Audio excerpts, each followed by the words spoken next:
Hello students, आज हम 12th class कृषि जीव विज्ञान का अध्ययन करेंगे। अब इसमें पहला लेसन जो है आपका है प्लांट ब्रीडिंग, पादप प्रजनन। तो पादप प्रजनन जो लेसन है इसके बारे में आज हम लोग अध्ययन करेंगे। आज के वीडियो में हम आपको पूरे प्लांट ब्रीडिंग के बारे में बताने वाले हैं, तो आप लोग कृपया इसे ध्यान से देखिएगा, सुनिएगा और ध्यान से पढ़िएगा इसको। प्लांट ब्रीडिंग, पादप प्रजनन। तो पादप प्रजनन की परिभाषा क्या है भाई? तो देखिए, पादप प्रजनन किसे कहते हैं? पादप प्रजनन की परिभाषा क्या है? यानी आधुनिक तकनीक के उपयोग से उच्च गुणवत्ता वाले पादप किस्मों का विकास करना पादप प्रजनन कहलाता है। आधुनिक तकनीक के उपयोग से उच्च गुणवत्ता वाले पादप किस्मों का विकास करना पादप प्रजनन कहलाता है।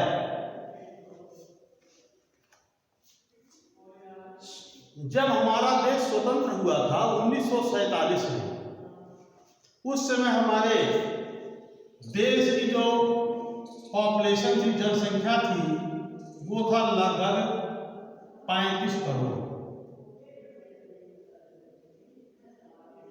35 करोड़ यानी कि 1947 में देश की जनसंख्या 35 करोड़ थी। आज हमारे देश की जनसंख्या जो है ये लगभग 135 करोड़ है, यानी 2020 में 135 करोड़ है। तो जब हमारा देश आजाद हुआ था उसके बाद हमारे देश में भूखमरी या एक बहुत बड़ी समस्या हुआ करता था। खाली 35 करोड़ लोग थे, फिर भी भूख से लोगों की जाने जाया करती थी। लोग एक टाइम खाना खाते थे, किसी को वो भी नसीब नहीं होता था, क्योंकि उस समय हमारे देश में अनाज का उत्पादन बहुत कम हुआ करता था। लेकिन बाद में हमारे देश में पादप प्रजनन विधि को अपनाया गया और पादप प्रजनन के उपयोग से अनाज का उत्पादन आज इतने अधिक मात्रा में हो रहा है हमारी कंट्री में कि हमारे पास इतना अधिक अनाज है कि हम विदेश में उसको सप्लाई करें, निर्यात करने भर का समय नहीं है कि उसको निर्यात किया जा सके। इतना हमारे देश में अनाज का उत्पादन हो रहा, जबकि देश की जनसंख्या हमारी जो है ये 135 करोड़ हो गई है। उसके बावजूद भी खेत वही है, क्षेत्रफल वही है, बल्कि और कमी आई है। खेतों के क्षेत्रफल में और कमी आई है, कृषि योग्य जमीन में कमी आई है। फिर भी तो ये कैसे हुआ? ये सारी चीजें जो है पादप प्रजनन के कारण हुआ। यानी आधुनिक तकनीकों के मदद से उच्च गुणवत्ता वाले पादप किस्मों का विकास किया गया, जिससे सबसे प्रमुख जो लक्ष्य था उत्पादन को बढ़ाना। तो उत्पादन तो बढ़ा ही, उत्पादन के साथ साथ उत्पाद की गुणवत्ता भी बहुत अधिक इम्प्रूव कर गई है इस समय। तो ये तो हो गया पादप प्रजनन की परिभाषा। पादप प्रजनन किसे कहेंगे? आधुनिक तकनीक के द्वारा उच्च गुणवत्ता वाले पादप किस्मों का विकास करना पादप प्रजनन कहलाता है। अब इसके बाद अगला पॉइंट है पादप प्रजनन के उद्देश्य।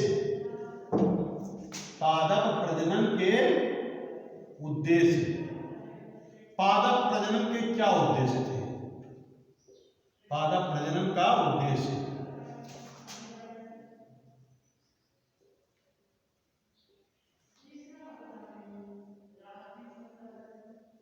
पादप प्रजनन का उद्देश्य। अब देखिए, तो सबसे पहला उद्देश्य तो ये था भाई कि अधिक यानी उत्पादन को बढ़ाना, अधिक उत्पादन, फसलों का अधिक उत्पादन। पहला पॉइंट तो ये हो गया।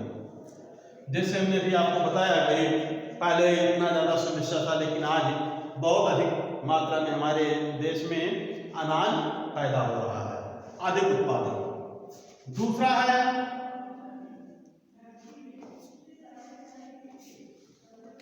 उच्च गुणवत्ता वाले पादप किस्मों का विकास। अब देखिए, अब उच्च गुणवत्ता के अंतर्गत बहुत सारे प्रक्रम आ जाते हैं, बहुत सारे गुण आ जाते हैं उच्च गुणवत्ता में। अब उच्च गुणवत्ता में जैसे यह है भाई कि कीट प्रतिरोधी पादप किस्मों का विकास, रोग प्रतिरोधी किस्मों का पादप किस्मों का विकास, अधिक गुणवत्ता वाले उत्पाद देने वाले पादप किस्मों का विकास, जैसे गोल्डन राइस है, फ्लेवर सेवर है, ये सारे हैं। इसके अलावा अधिक यानी वो अधिक गर्मी में उत्पाद, अच्छे उत्पाद देने वाले पादप किस्मों का विकास, यानी ग्रीष्म सहिष्णु पादप किस्मों का विकास, शीत सहिष्णु यानी शीत सहनशील पादप किस्मों का विकास। तो बहुत सारे आते हैं, तो इसके बारे में एक एक करके अलग अलग हम अध्ययन करेंगे। तो दूसरा है भाई यानी कीट प्रतिरोधी पादप किस्मों का विकास, कीट प्रतिरोधी पादप किस्मों का विकास, पादप किस्मों का विकास।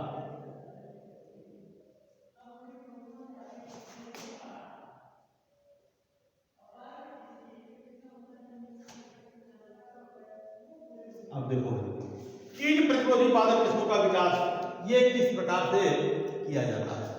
तो कीट प्रतिरोधी पादप किस्म कैसे विकसित किए जाते हैं।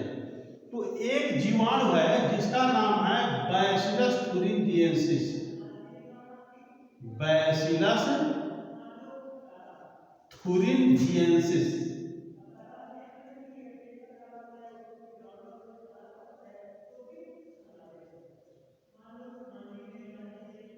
बैसिलस thuringiensis यह एक जीवाणु है।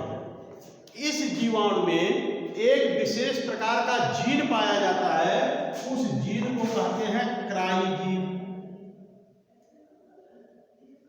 कौन सा जीन? क्राइजीन। इस क्राइजीन का स्थानांतरण जो है, अच्छा, इस क्राइजीन द्वारा एक क्राई प्रोटीन का स्राव होता है, क्राई प्रोटीन का स्राव होता है। इस क्राई प्रोटीन को अगर जो कीट खा लेता है, कीट का लार्वा खा लेता है, तो वो कीट मर जाता है।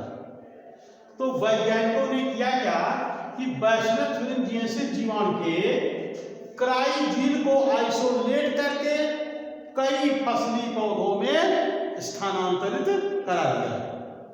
वैज्ञानिकों ने क्या किया, बैसिलस thuringiensis जीवाणु से क्राइजीन को आइसोलेट करके इसको कई फसली पौधों में स्थानांतरित करा दिया, जिससे उन पौधों में भी क्राई प्रोटीन का निर्माण होने लगा। अब उस पौधे के किसी भाग को अगर कीट खाता है तो वो कीट मर जाएगा। तो इस प्रकार से कीट प्रतिरोधी पादप किस्मों का विकास किया गया है। ऐसे पौधों को बीटी पादप कहते हैं। आगे आप अध्ययन करेंगे, आगे के लेसन में आप अध्ययन करेंगे बीटी पादप के बारे में, लेकिन संक्षिप्त में आपको बता दूं बीटी पादप क्या होते हैं। वे पौधे जिसमें बैसिलस thuringiensis जीवाणु के क्राइजीन का स्थानांतरण कराया गया हो उसे बीटी पादप कहते हैं। तो इस प्रकार से कीट प्रतिरोधी पादप किस्मों का विकास कर दिया गया है। अगला है नेक्स्ट पॉइंट, तीसरा, शाक प्रतिरोधी नहीं शाकनाशी, शाकनाशी प्रतिरोधी,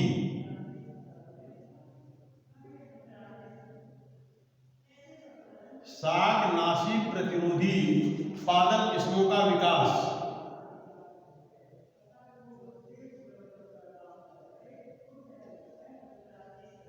शाकनाशी प्रतिरोधी पादप किस्मों का विकास। आप देखो भाई, शाकनाशी प्रतिरोधी पादप किस्में क्या होती है? अक्सर होता क्या है कि खेत में जैसे खरपतवार को नष्ट करने के लिए वीडीसाइड का उपयोग किया जाता है, शाकनाशी का उपयोग किसान रासायनिक शाकनाशियों का उपयोग करता है खेत में। रासायनिक शाकनाशी जैसे 2,4-D है, इन सब का छिड़काव कर देता है, जिससे कि जो फसल के साथ खरपतवार उगे होते हैं, खरपतवार नष्ट हो जाते हैं। लेकिन ये रासायनिक शाकनाशियों के प्रयोग से इसके कई पर्यावरणीय और पारिस्थितिकीय दुष्प्रभाव होते हैं। तो इन सब चीजों को, इस सब दुष्प्रभाव को देखते हुए ऐसे पादप किस्मों का विकास किया गया जो शाकनाशी प्रतिरोधी पादप किस्म होते हैं। यानी कि एक शाकनाशी है जिसका नाम है ग्लाइफोसेट, एक शाकनाशी है जिसका नाम है ग्लाइफोसेट।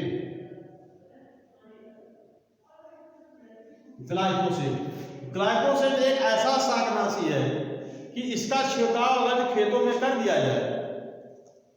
अच्छा, ग्लाइफोसेट एक ऐसा शाकनाशी है कि इसके छिड़काव से किसी भी प्रकार का कोई पारिस्थितिकीय या पर्यावरणीय दुष्प्रभाव नहीं पड़ता है।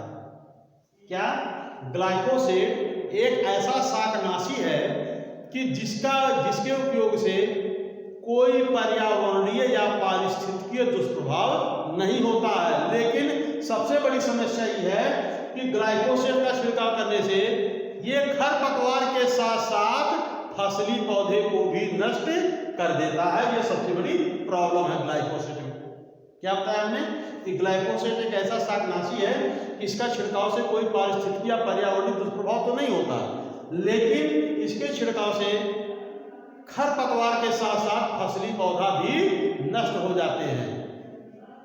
तो वैज्ञानिकों ने क्या किया कि कुछ ऐसे पौधों का विकास होता है, कुछ ऐसे पौधों का विकास किया जाए जो ग्लाइफोसेट के प्रति प्रतिरोधी हो।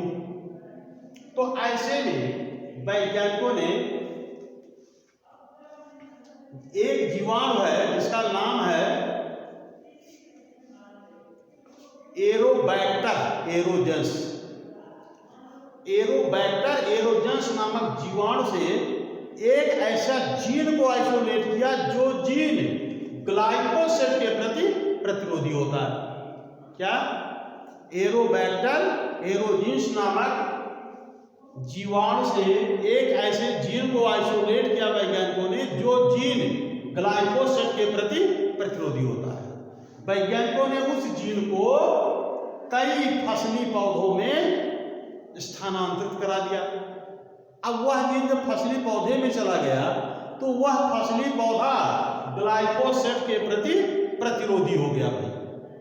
अब ऐसे में अगर ग्लाइफोसेट का छिड़काव कर दिया जाए तो वो फसली पौधे पर कोई दुष्प्रभाव नहीं पड़ेगा, केवल जो खरपतवार है सिर्फ वे ही नष्ट हो जाते हैं और फसली पौधा बचा रह जाता है।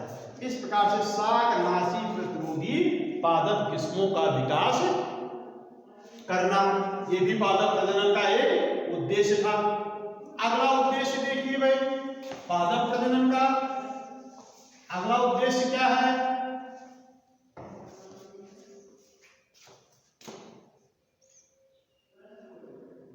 उच्च उत्पाद, उच्च गुणवत्ता वाले उत्पाद, उच्च गुणवत्ता वाले उत्पाद देने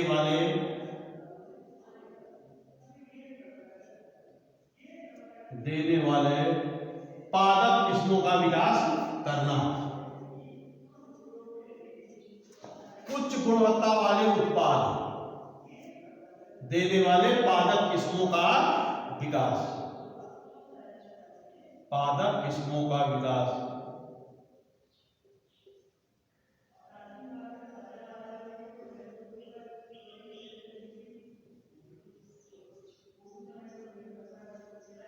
ये चौथा पॉइंट है। अब देखिए, उच्च गुणवत्ता वाले उत्पाद देने वाले पादप किस्मों का, इसका मतलब क्या है कि जैसे वैज्ञानिकों ने एक चावल की एक प्रजाति का विकास किया जिसका नाम है गोल्डन राइस। Golden rice,